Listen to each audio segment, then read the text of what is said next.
ايه رأيك في طبق كباب الحلة ده؟ يستاهل ان انت تعمليه وتجربيه بطريقة نوتي.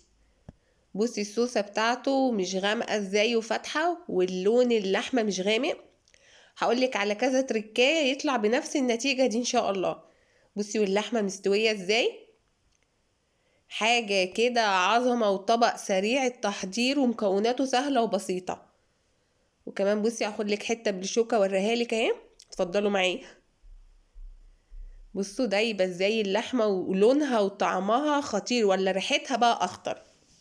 تعالوا مع بعض شوف المقادير والخطوات.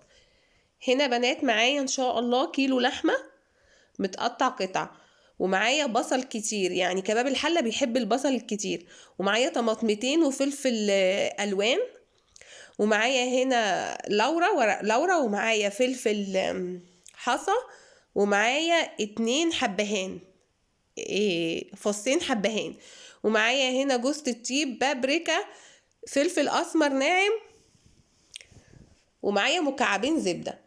اول حاجه هعملها بنات، هحط مكعبين الزبده او ال3 مكعبات على حسب ما انت بتحبي، وهدي اللحمه تشويحه كده او صدمه. وهنزل هنا الحبهان والفلفل الحصى وورق اللورا. ليه الصوصه بتاعته ما طلعتش غامقه؟ لان انا مستخدمه فلفل حصى، مش بيغمق الصوصه.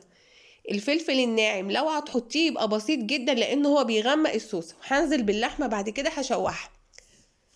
وهستخدم يا بنات بصل ابيض، البصل الابيض برضو مش بيغمق الصوصه. وكمان لما تيجي تسلقي الشوربه، لو متاح بصل ابيض يكون احسن وافضل، مش بيغمق الشوربه.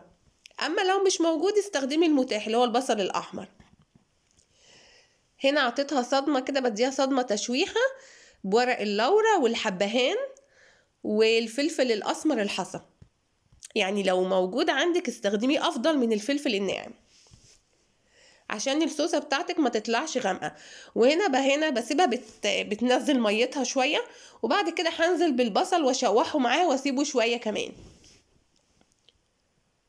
يعني كل ما بتخليه يغيب مع البصل والتوابل والحاجات دي كله يبقى طعمه اروع.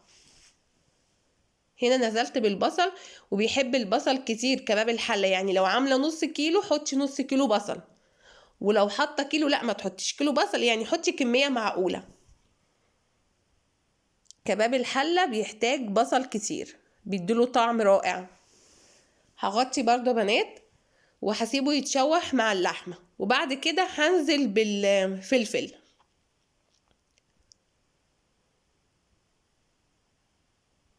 بصي هنا البصل اتشوح مع اللحمة، هنزل بالفلفل والطماطم. ده فلفل ألوان، وهنا مقطعة طماطميتين صغيرين أو طماطمية كبيرة الموجودة عندك. الطماطم بتدي لون للصوصه كده، بدل ما تبقى غامقه تبقى فاتحه شويه. وهنا البهارات معايا بابريكا، شويه فلفل اسمر صغيرين ناعم، وجوز الطيب، وفلفل اسمر. وانا بحط الملح في الاخر، انا مش مكتره في البهارات، وشويه قرفه بنات. يبقى البهارات قرفه، بابريكا، شويه فلفل اسمر ناعم صغيرين عشان ما يغمقش الصوصه، والملح بخليه في الاخر، وجوز الطيب، رشة جوز الطيب.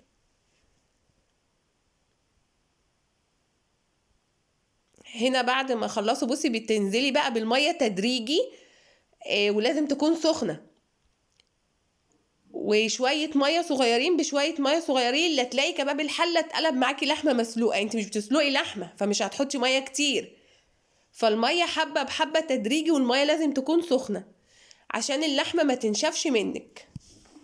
وتغطي عليه، واول ما يتشرب المية لو احتاج مية تاني بتحطي برضو شوية صغيرين، وبالتدريج يا بنات.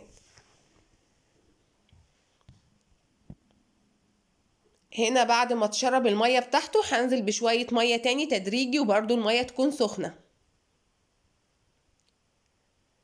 من وقت للتاني تبصي عليه تلاقيها اتشربت المية، تديها مية كمان حبة بحبة صغيرين، عشان ما انت مش بتسلقي لحمة، انت بتعملي كباب حلة، وكباب الحلة بيحتاج مية صغيرة يعني مش مية كتير. هنا بقى بعد ما استوت يا بنات هنزل بالملح اخر حاجة لان الملح بيأخر سوى اللحوم. وهقلبها شوية واسيب اللحمة تاخد من طعم الملح شوية، وبعد كده هقدمه وهوريهولك في الطبق. بصي طالع ازاي الصوصة مش غامقة، لان انا ما حطيتش بهارات كتير وما استخدمتش فلفل اسمر ناعم كتير، واستخدمت بصل ابيض، فعشان كده الصوصة طالعة مش غامقة. وبصي اللحمة برضو طالعة مش غامقة، طالعة بلونها الطبيعي، وبصي مستوية ازاي من جوه ومن بره. بجد يعني كباب الحل حاجة كده عظمة. تعمليه جنبه شوية سلطة على طبق مكرونة، هو مش محتاج اصلا حتى لو اكلتيه بالعيش. بصي بوريها لك ازاي في الشوكة مستوية. وبالهنا والشفا للي يجرب. الاشتراك واللايك يا بنات وتفعيل الجرس.